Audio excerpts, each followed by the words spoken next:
तो चलिए आगे बढ़ते हैं हमारे आज के दिन के इस तीसरे वीडियो की तरफ। इसके पहले भी दो वीडियोस आज के दिन हम पब्लिश कर चुके हैं। वो दोनों वीडियो नहीं देखे तो आप चाहिए तो हमारे चैनल के वीडियो सेक्शन में जाकर उन दोनों वीडियोस को देख सकते हो। तो देखिए, इंडिया का जो टेक्सटाइल का सेक्टर है वह अभी काफी ज्यादा प्रेशर में आपको नजर आएगा। इसके पीछे बहुत सारे रीजंस आपको देखने को मिलेंगे। अभी की सिचुएशन की अगर हम बात करें तो इंडिया का टेक्सटाइल एंड गारमेंट जो सेक्टर है वो फेस कर रहा है डबल प्रेशर। क्यों? क्योंकि अमेरिका के टैरिफ और अभी जो ईरान वॉर है, ये दोनों का मिला के डबल झटका इस पर्टिकुलर इंडस्ट्री को या सेक्टर को फेस करना पड़ रहा है।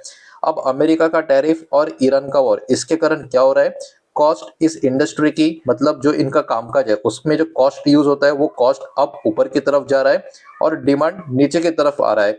इट मीन्स क्या? इट मीन्स जो सप्लाई चेन जो चलता है ना वो पूरी तरीके से डिस्टर्ब होता हुआ आपको नजर आएगा, जो इस इंडस्ट्री के लिए बिल्कुल भी अच्छी बात यहाँ पर देखने को नहीं मिल रही है।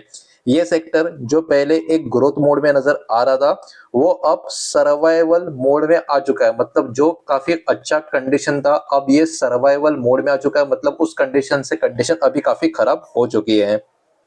अब देखिए, यहाँ पर अमेरिका के टैरिफ का जो इम्पैक्ट है, सबसे पहले इसको यहाँ पर समझना होगा। अमेरिका ने इम्पोज किया था हाई टैरिफ इंडियन गुड के ऊपर। इसके कारण इंडिया के जो टेक्सटाइल के जो प्रोडक्ट्स है ये ग्लोबल लेवल पर क्या हो गए, काफी महंगे हो गए। इसका मतलब क्या, कंपटीशन कम हो गया, जिसके कारण कॉम्पिटिटिवनेस जो होता है वो इंडियन प्रोडक्ट्स का ग्लोबल लेवल पे कम होता हुआ देखने को मिला। अब इसका नतीजा यानी इसका रिजल्ट क्या निकला? इसका रिजल्ट ये निकला कि जो एक्सपोर्ट ऑर्डर है इंडिया से जो बाहरी देशों को जाते थे उसमें कटौती यानी कम ऑर्डर्स होते हुए देखने को मिले, जो अच्छी बात नहीं है। उसके अलावा कुछ कुछ इंडियन कंपनी के ऑर्डर्स ही कैंसिल हो गए या उनको ऑर्डर्स मिलना बंद हो गए, ये वाली बात निकल कर आई।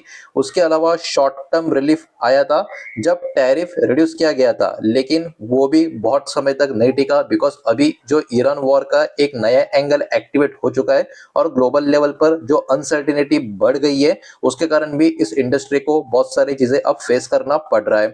अब देखिए, ईरान वॉर का इम्पैक्ट कैसे यहाँ पर पड़ा, बिकॉज यहाँ पर तो तेल का आपको लगता होगा कुछ कनेक्शन नहीं है, तो ऐसा बिल्कुल भी नहीं है।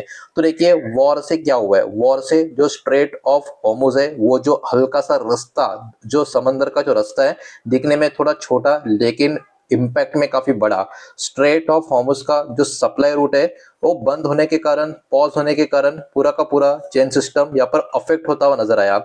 इसके कारण क्या हो रहा है, जो फ्रेट कॉस्ट है वो भी ऊपर की तरफ जा चुके, एनर्जी कॉस्ट भी ऊपर की तरफ जा रही है और रॉ मटेरियल के प्राइस भी ऊपर की तरफ जाते हुए आपको नजर आएंगे, जो इस इंडस्ट्री के लिए किसी भी एंगल से अच्छी बात आपको नजर नहीं आएगी।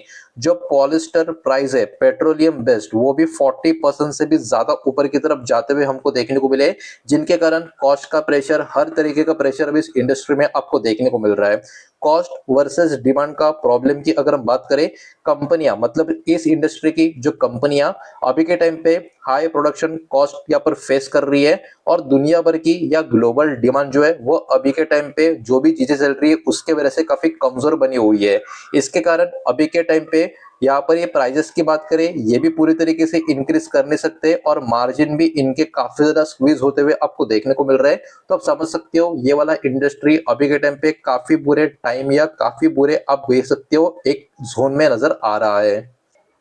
अब इसमें देखिए, मोस्ट अफेक्टेड सेगमेंट, मतलब ये कैटेगरी में सबसे ज्यादा अफेक्टेड जो सेगमेंट हुआ है, आप देख सकते हो रेडीमेड गारमेंट कंपनी जो है इनको सबसे बड़ा हिट यहाँ पर मिला है। अब इसके पीछे का रीजन क्या है? इसके पीछे का रीजन ये है कि जो रेडीमेड गारमेंट कंपनियां है वो बहुत ज्यादा डिपेंडेंटी, हेविली डिपेंडेंटी एक्सपोर्ट के ऊपर, they had to give discount to maintain order, और जो ऑर्डर्स के लिए जो मेंटेन डिस्काउंट जो यहाँ पर किया जाता है उसके ऊपर कहीं ना कहीं जो चीजें चल रही थी, और अभी के टाइम जो एक्सपोर्ट कहीं ना कहीं ठप कह सकते हो या काफी जो कम हो चुका है, ऑर्डर्स में मिलना बंद हो जा रहे हैं। इसके कारण जो रेडीमेड गारमेंट कंपनी से उनको एक बहुत ही बड़ा प्रॉब्लम यहाँ पर सफर करना पड़ रहा है। आप एक एग्जांपल के थ्रू मैं आपको बताने की कोशिश करूं तो फिलाटेक्स इंडिया की बात करें, मैं कंपनी के एग्जांपल देके आपको समझाने की कोशिश कर रहा हूं। तो इन्होंने अपना जो प्रोडक्शन है वही कम कर दिया, 25% से अपना प्रोडक्शन कम किया। 25% बहुत बड़ा नंबर होता है किसी भी कंपनी के लिए जब बात आती है उसके प्रोडक्शन की। तो प्रॉब्लम देखो कितना है कि कंपनी अपना प्रोडक्शन रिड्यूस कर रही है, वो भी अराउंड 25% के इतने बड़े नंबर से। और इतना ही नहीं, अब होप कर रहे, वेट कर रहे कि डिमांड में रिकवरी आ जाए, मतलब डिमांड आने वाले कुछ दिनों में, हफ्तों में, कुछ समय में बढ़ जाए, तब फिर से अपना जो प्रोडक्शन है वो एक अच्छे लेवल पर या नॉर्मल लेवल पर लाना शुरू कर देंगे। लेकिन अभी के टाइम पे यहाँ पर ये प्रॉब्लम आपको देखने को मिलेगा।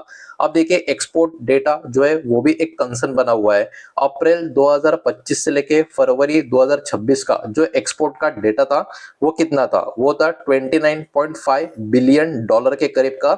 प्रीवियस ईयर ये डेटा 29.8 बिलियन डॉलर के करीब का यहाँ पर हमको देखने को मिल रहा है।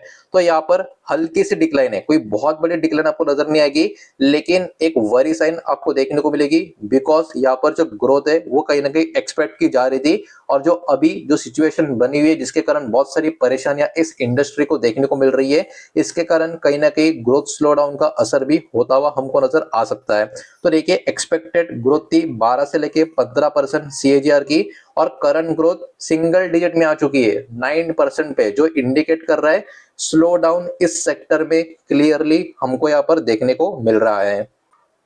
अब इतना ही नहीं, एम्प्लॉयमेंट का जो इम्पैक्ट है वो भी यहाँ पर आपको देखने को मिलेगा। टेक्सटाइल सेक्टर के एम्प्लॉयज की बात करें तो 4.5 करोड़ से भी ज्यादा के लोग इस इंडस्ट्री में एज एन एम्प्लॉय आपको देखने को मिलेंगे। और अभी के टाइम पे इशू यहाँ पर ये देखने को मिल रहा है, जो माइग्रेंट वर्कर्स थे वो अपने विलेज या अपने खुद के घर, अपने खुद के एरिया में फिर से लौटते हुए आपको देखने को मिलेंगे। और बेसिक नीड भी अभी के टाइम पे काफी मुश्किलों का सामना इस इंडस्ट्री के लेबर्स को यहाँ पर करना पड़ रहा है, और इसके कारण लेबर का शॉर्टेज का खतरा भी यहाँ पर लगातार बढ़ रहा है। तो आप देख सकते हो, इस इंडस्ट्री में देखा जाए हर तरफ से कहीं ना कहीं बहुत सारी अलग अलग टाइप की प्रॉब्लम नजर ही आ रही है। ग्लोबल डिमांड भी काफी कमजोर आपको यहाँ पर देखने को मिलेगी। अमेरिका इंडिया का बिगेस्ट टेक्सटाइल मार्केट आपको नजर आएगा, लेकिन ऑयल प्राइस जो ऊपर की तरफ जा रहा है, जो इन्फ्लेशन का इशू है ये जो आपको देखने को मिल रहा है, इसके कारण जो कंज्यूमर से स्पेंडिंग भी काफी कम कर चुके हैं, जिसके कारण डिमांड अभी के टाइम पे काफी कम बनी हुई है। ऑयल प्राइस का इफेक्ट भी यहाँ पर आपको देखने को मिलेगा। ऑयल प्राइस भले ही पिछले कुछ दिनों में, एक दो दिन में थोड़े कम होते हुए आपको देखने को मिले हो, लेकिन अभी भी ओवरऑल ये प्राइस जो ऑयल का है वो ऊपर की तरफ है, जिसका इम्पैक्ट ये है कि रॉ मटेरियल के ऊपर इसका इम्पैक्ट हो रहा है, ट्रांसपोर्टेशन के ऊपर इसका इम्पैक्ट हो रहा है, और ओवरऑल जो भी कॉस्ट है उससे कनेक्टेड भी जो चीज है उसके ऊपर भी इस ऑयल का इम्पैक्ट हो रहा है। तो देखिए, इससे कनेक्टेड जो इंडिया की लिस्टेड टेक्सटाइल स्टॉक्स थे, जो है, जो इम्पैक्ट इनमें और भी हो सकता है, वो एक एक करके मैं आपको यहाँ पर नाम बताऊंगा। लेकिन याद रखना, जो मैं नाम आपको बता रहा हूँ ये इंफॉर्मेशनल पर्पस के हिसाब से ही बता रहा हूँ, ये कोई रिकमेंडेशन नहीं है, कोई बाइंग सेलिंग का एडवाइस नहीं है। इस बात को यहाँ पर आप ध्यान में रखें। वीडियो को प्लीज लाइक कर देना, वीडियो को शेयर कर देना। पहली बार चैनल पे आ चुके हो तो चैनल को भी सब्सक्राइब जरूर कर देना। तो इम्पैक्टेड स्टॉक इस लिस्ट में आपको देखने को मिलेंगे, जिसमें नाम आपको देखने को मिल रहा है अरविंद लिमिटेड, पेज इंडस्ट्रीज, ये तो बहुत ही दिग्गज कंपनी है। केपीआर मिल का भी नाम यहाँ पर आपको देखने को मिलेगा। वर्धमान टेक्सटाइल, ये चौथी कंपनी यहाँ पर आपको देखने को मिल रही है। उसके बाद वेल्सपन लिविंग, ये वाली कंपनी का नाम भी यहाँ पर आपको देखने को मिल रहा है। उसके साथ साथ यहाँ पर आप देख सकते हो ट्राइडेंट लिमिटेड का नाम नजर आएगा, अलोक इंडस्ट्रीज का नाम देखने को मिलेगा, और रेमंड लिमिटेड का नाम भी आपको यहाँ पर देखने को मिल रहा है। तो ये कुछ 8 इंडियन कंपनी के लिस्टेड मार्केट के स्टॉक्स है, जिनके ऊपर कहीं ना कहीं इस पर्टिकुलर खबर के वजह से एक इम्पैक्ट आता हुआ हमको नजर आ सकता है। ओवरऑल कंक्लूजन की बात करें, फाइनल समरी या आउटकम की बात करें, तो देखिए, टैरिफ रेड्यूस, मतलब टैरिफ जो है इसके वजह से कॉम्पिटेटिवनेस कहीं ना कहीं कम होता हुआ आपको देखने को मिला है। वॉर ने कॉस्ट को ऊपर की तरफ लेकर जाने का काम किया है, और इस कारण डिमांड जो अभी बनी हुई है वो काफी कमजोर बनी हुई है। इस बात को भी हमको यहाँ पर ध्यान में रखना होगा। इन सारे फैक्टर्स के वजह से कहीं ना कहीं मार्जिन जो है इस सेक्टर का, कंपनीज का प्रेशर में आता हुआ आपको नजर आएगा। प्रोडक्शन भी काफी कम, बहुत कम इस इंडस्ट्री ने कर दिया है और करना पड़ा है, और ग्रोथ का जो टारगेट है वो भी कहीं ना कहीं अब काफी ज्यादा चैलेंजिंग नजर आ रहा है इसको कंप्लीट करने के लिए। 100 बिलियन डॉलर का एक्सपोर्ट टारगेट था 2030 तक का, जो कहीं ना कहीं अभी काफी मुश्किल लग रहा है इस कंडीशन में इसको इंप्रूव करने का और इसको अचीव करने का। तो ओवरऑल देखा जाए, रिपोर्ट काफी इंपॉर्टेंट थी, रिपोर्ट काफी बड़ी थी, और बहुत ज्यादा यहाँ पर चीजें एक मेंशन की थी। इसके कारण मुझे लगा कि रिपोर्ट आपके सामने प्रेजेंट करनी चाहिए, जो मैंने आपके सामने प्रेजेंट की है। तो याद रखना, वीडियो में जो भी कंटेंट, जो भी डेटा हमने देखा है वो इन्फॉर्मेशनल और एजुकेशनल पर्पस के लिए मैंने आपके सामने प्रेजेंट किया है। और ये टोटली रिपोर्ट जो मैंने आपके सामने की है वो इंडस्ट्री के जो डेवलपमेंट है उसके ऊपर ही बेस्ड आपको देखने को मिलेगी। ये किसी भी टाइप का बाय या सेल का रिकमेंडेशन नहीं है। इन चीजों को यहाँ पर आप ध्यान में रखें। उम्मीद करता हूँ वीडियो समझ आया होगा, पसंद आया होगा तो वीडियो को लाइक करें, दोस्तों से शेयर करें। पहली बार चैनल पे आ चुके हो तो सब्सक्राइब भी कर देना और कोई भी स्टॉक में निवेश करने से पहले खुद की स्टडी रिसर्च जरूर करें, फाइनेंशियल एडवाइजर की सलाह जरूर ले। मिलते हैं नेक्स्ट वीडियो में। धन्यवाद।